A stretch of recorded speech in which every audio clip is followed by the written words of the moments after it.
Welcome to the God is Not an Asshole podcast. If you are one of the many people done with religious dogmatism, hang on. You might sense transcendence, but your church or other faith community never seem to get off the ground. You realize that honoring your conscience means more than fitting in and keeping hard to explain rules? Hang on. You could probably think of the goodness in your tradition, and you tried your best to save that baby, but there's so much bathwater. Join your hosts, David Norman Moore Jr. in California and Carrie Connolly in New Jersey, who are collaborating to bring on guests who have found life on the other side of fundamentalism. Guests with stories of how they have liberated themselves from beliefs that divide us from each other. None of our guests' narratives are identical, but we hope you'll find something in common with each of them. We invite you to experience our common bond as we all inspire even more of us to embrace the true self.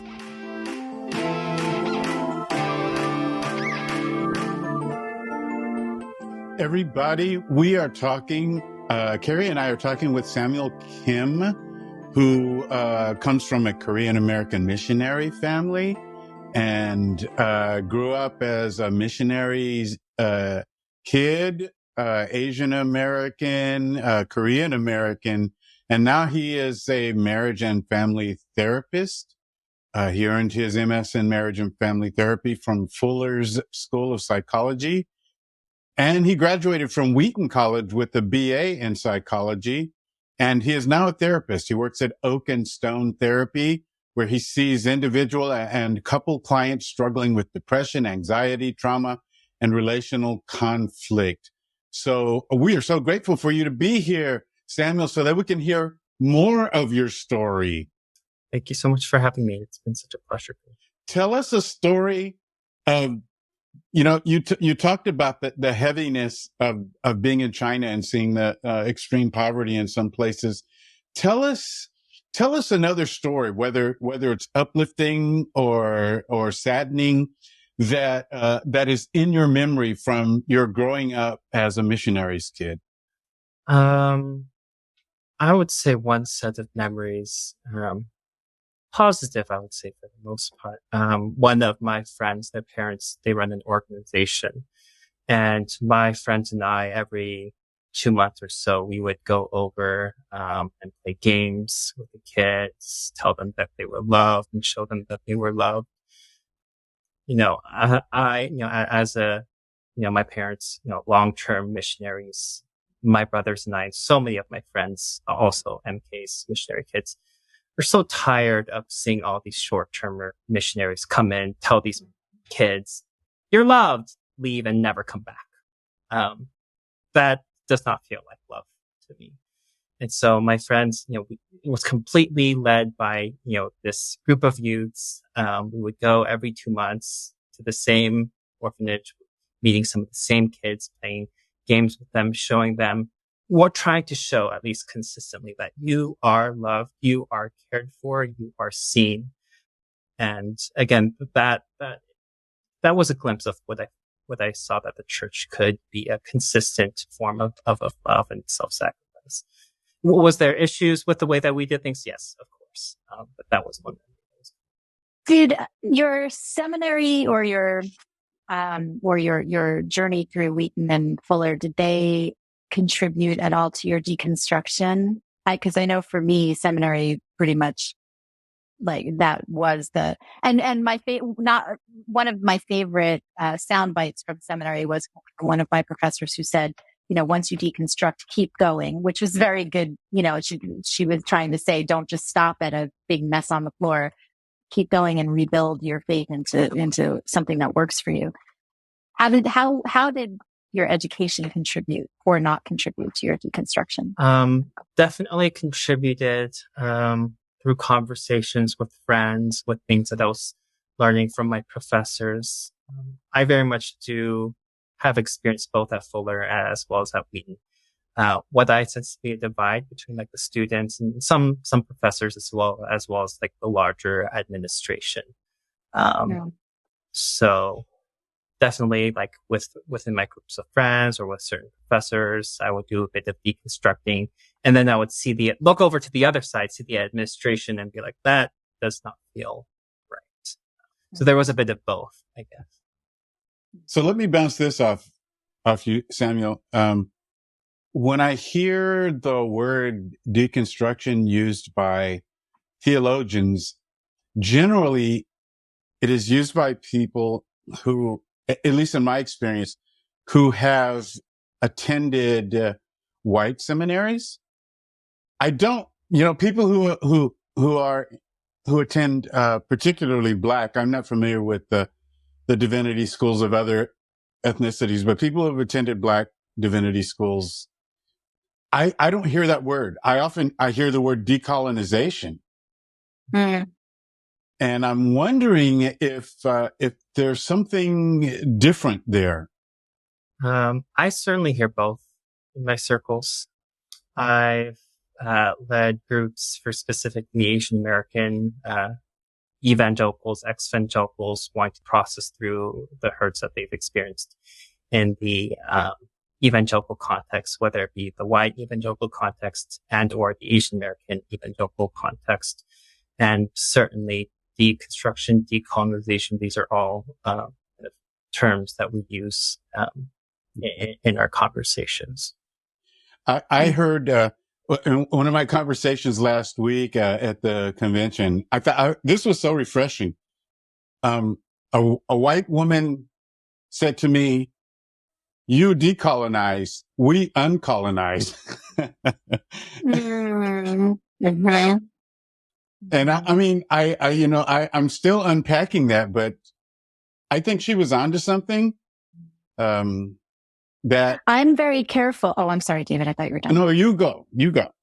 Well, Sorry. I was just going to say, I'm very careful about using the term decolonize, especially as a white-bodied person. As I was working on a writing project with a partner who is a biracial Black man, and we had both been using the term decolonize to talk about decolonizing our faith, and he pointed out that an Indigenous friend had pointed out to him that we should be very careful about who gets to use that term and how it's used, because the decolonization or decolonizing really has a very specific, it points to a very specific experience of certain people groups. And those of us who are white, you're right. We have to uncolonize more than decolonize. And so as a white bodied person, I try to be really careful about how I use that term personally.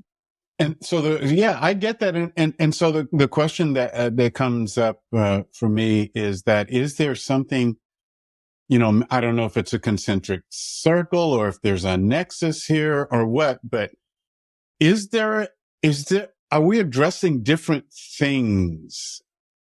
And, I'm thinking of specifically as an Asian American, are we talking about something different when you say deconstruction? Do you see a difference there? Yeah. Between deconstruction and decolonization? Could you clarify that question again? Perhaps, or just deconstruction and distinguishing it from what a white theologian might be thinking. Probably yes and no. I think when thinking of decolonization, right, we have to start with the Black and Indigenous experience. That's just you have to start there, or else don't know what you're talking about, frankly. Mm-hmm. But if we're talking about decolonization, then we're also thinking about white supremacy as a whole, and that's certainly something that all people of color do experience and are affected by. And certainly things that, I have seen in various Asian American contexts. So even as there is that decolonization there, I do also think that there is a deconstruction in terms of some of the specific ideas or narratives that come into play in the Asian American Christian context that we may not necessarily see in the same way in terms of even white evangelical contexts. What would you prescribe, if I may be so bold, for your parents?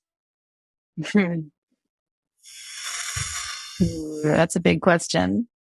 What would I prescribe for my parents? Could you clarify that question? would you say that the influence in their lives is something that needs deconstruction? Let me just back up a second. I have often heard, people who are dear to me, and some of them who have been or will be guests on this podcast, who are white, talk about how painful the process was, like, a bucket of ice water in their faces and, but not so abrupt, but ongoingly for some period of time. Whereas when I hear BIPOC people talk about it, it's exhilarating. It's like, give me more right away now. And so with your parents, having adopted it, basically Western theology, I wonder if what of this needs to be, if at all, deconstructed, and what needs to be decolonized. It's a difficult question for me because frankly, I talked about that radical hope. It's difficult for me to see something different in terms of like what my parents might believe or what process of deconstruction or decolonization that they might go through. I think so much of their perspective of God is so colonized. It's just become very much entangled with that. So, it's difficult for me to think of it's specifically my mom decolonizing without completely deconstructing everything else. I think that it makes sense that it's so hard to answer that question because, and this is something that I teach when I'm teaching other white people, is that whiteness is designed to be invisible, and it's very, especially to white people, and it's very invisible in white Christianity. It's not like there's a scripture that says, white Jesus said this, and it's not, you can't find a justification for whiteness in scripture. What you can find are people using scripture to justify whiteness. And that's a very different and a very subtle thing. I can look as a woman, I can look at scripture and go, oh, I'm going to deconstruct the hell out of this passage. I'm going to deconstruct the hell out of the way the concubine was treated and chopped up and sent to millions of different places, right? I'm going to deconstruct that. I'm going to deconstruct Hagar. I'm going to deconstruct like all of, Sarai, right? I'm going to deconstruct all that, but I can't, it's much harder to go in and say, how is my Western white identity at play in my faith and the way I use scripture, and in order to do that, you have to understand the way Western white identity operates, the individualistic nature, the Protestant work ethic, the values of whiteness. You have to understand those before you can see them at play in your own lens through which you view scripture, right? So it's it's almost like being a fish in the ocean. Yes, exactly. Like you have to be aware of these things, and they're hard to point to. They're not concrete. So I can imagine that for your mom, who is swimming in that same ocean, it's really hard for her to separate the constructs of whiteness because they don't have a big neon sign that says, hey, this is a construct of whiteness. This is just the way things are, right? Yeah, that's very, accurate. Again, I can't envision my mom trying to decolonize her faith without then deconstructing everything else about it. She's one of those people who believes like, the universe had to be created in 6 days. Otherwise, the entire rest of scripture is, at risk. So. And that's the problem, right? Is that it's this thread that you start to pull. And that's why I think there's so much resistance, because people sense if I pull this one tiny little thread, the whole thing is going to start to unravel. And where does that leave me? Samuel, I don't know if this gives you any hope, but Carrie and I were in various places like that at some point in our lives. Indeed. Which is why we're doing this podcast, because we were assholes, and at the same time, we were But at the same time, like you say, Samuel, there are elements of beauty in all of that. I mean, people were involved. Humans were involved. The humanity, the humanitarianism, the service, the kindness, the goodness.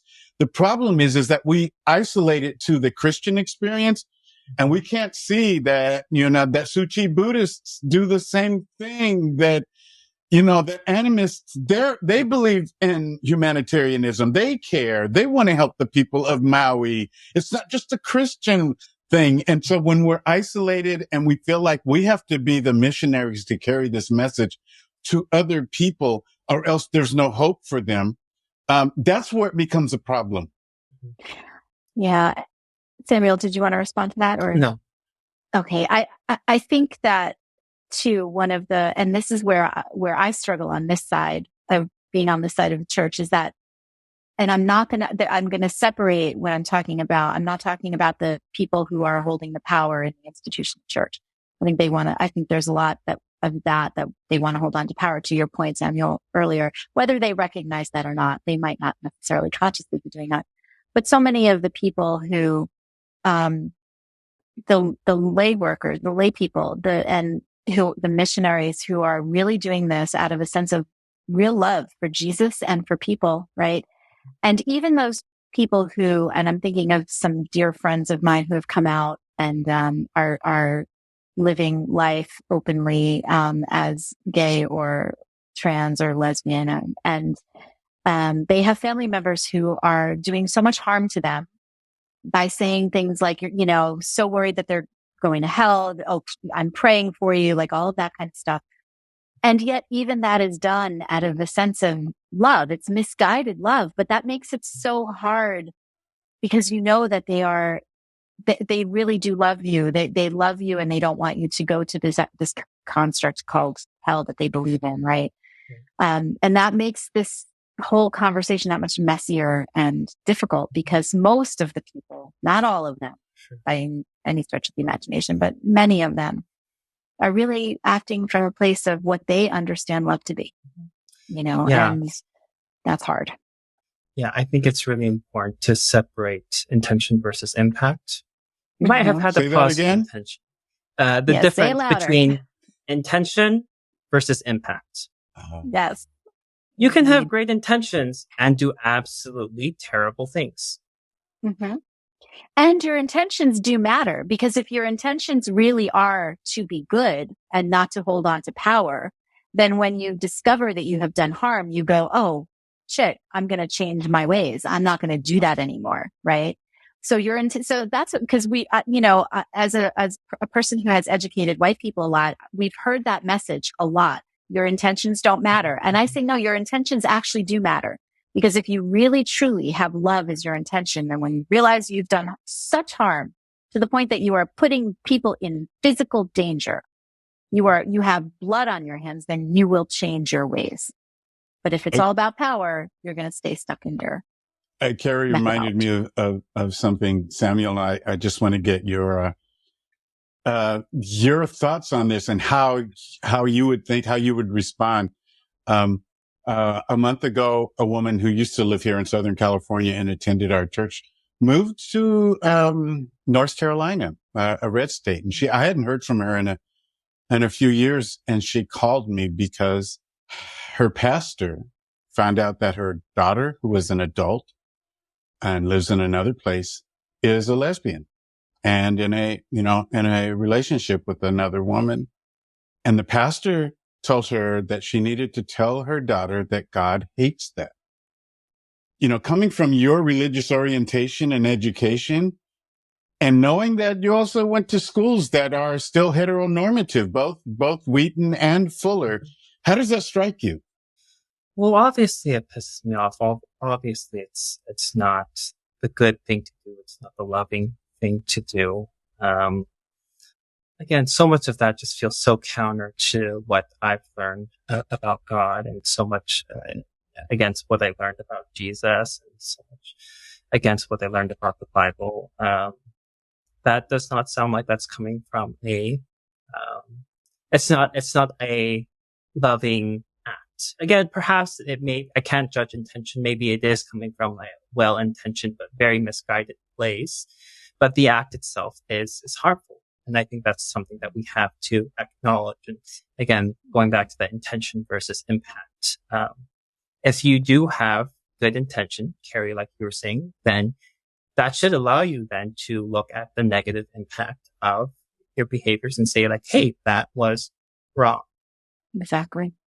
So and that's something I talk about with my clients every day as well. So coming from, your background, if you had heard something like that, say when you were, 14 years old, what would your response have been? Oh, I probably would have agreed with that wholeheartedly. This isn't God's intention for your life. He wants the best for you, which means he wants you to be, in a heterosexual like marriage and have kids or whatever. Yeah, definitely. And were you living in China at that time when you were 14? Yes. Okay. Yeah. So even in that environment, that non-Christian, basically, society and culture, that's how you would have thought. So, where I grew up, actually, it was a bit of an enclave, like a missionary enclave. And so actually my environment was actually very Christian. And I didn't interact too much, frankly, with a lot of the Chinese locals, partly because like scheduling conflicts with a lot of the cram schools that a lot of the Chinese students went to.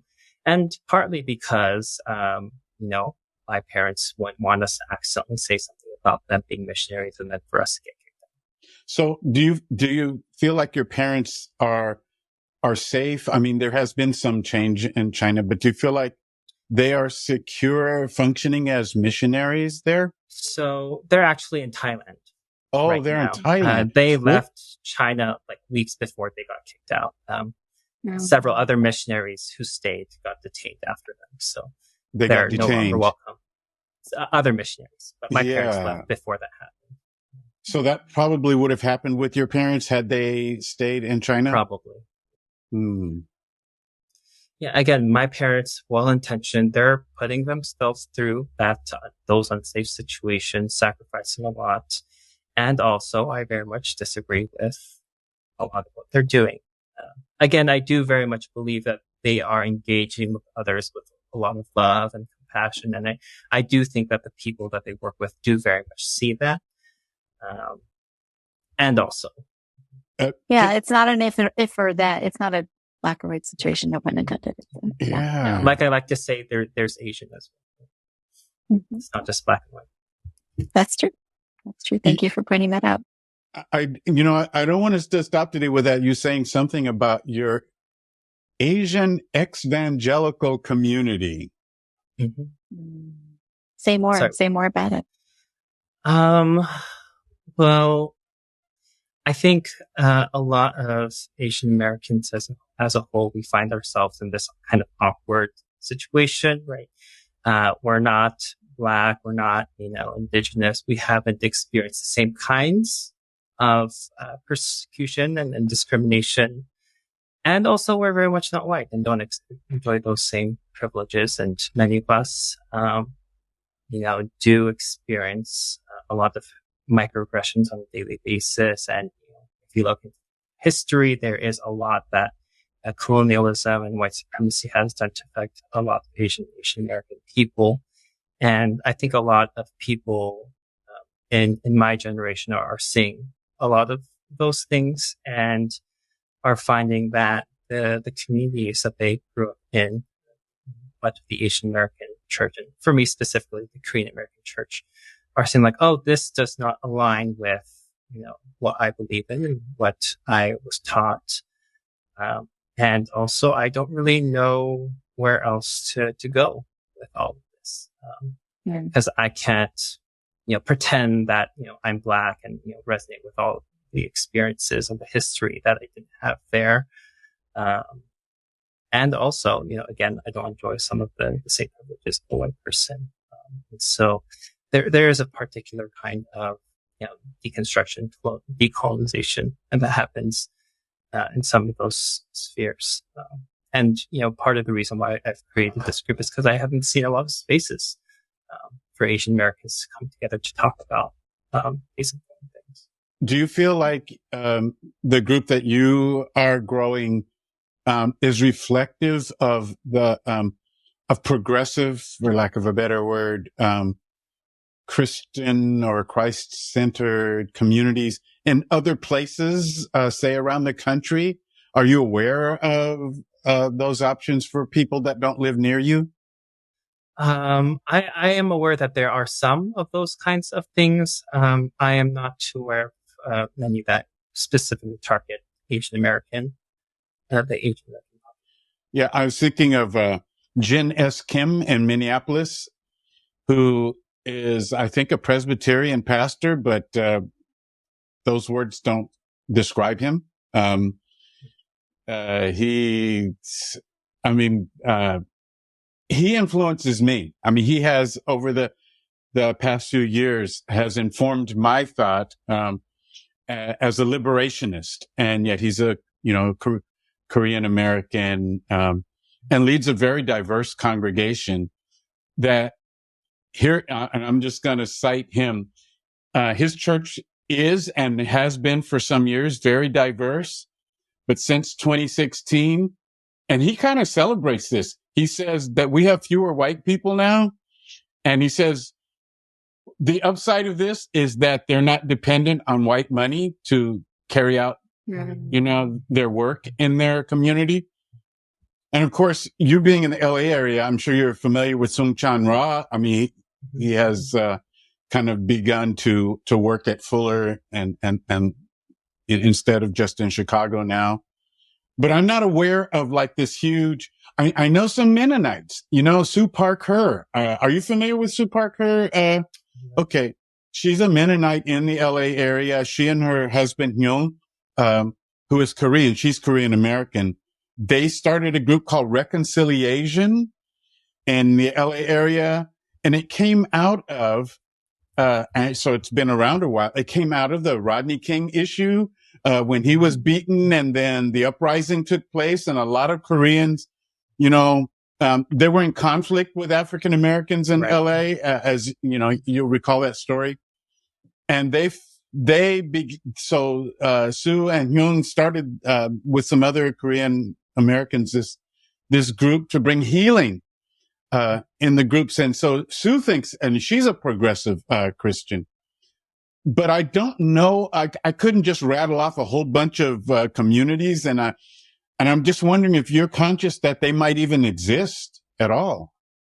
Yeah, like I said, I didn't really know too much, so I actually appreciate you bringing some of these things up to my attention. Reconciliation, reconciliation.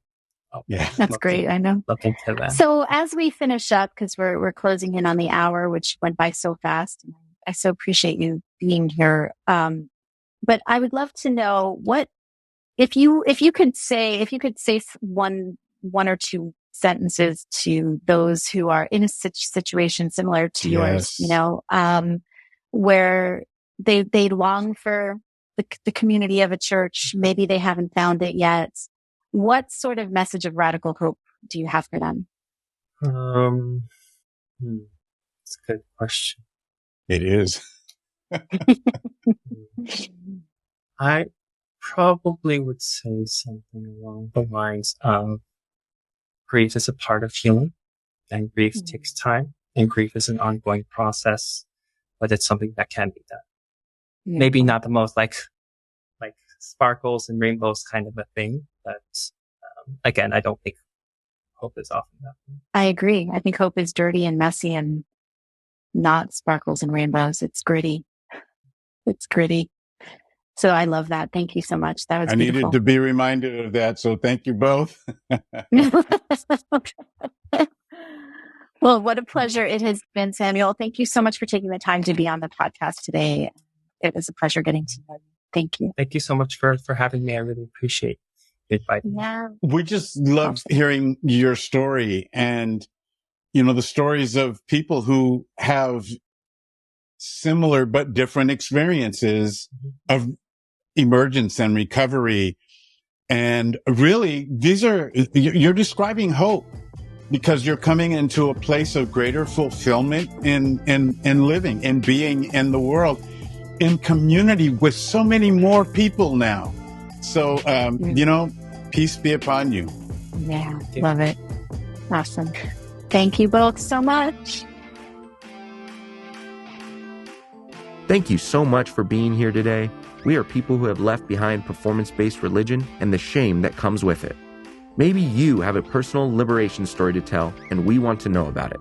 Please contact us on Twitter at GodIsNotAnAsshole or text 805-703-8393, because the world needs to know that God is not an asshole.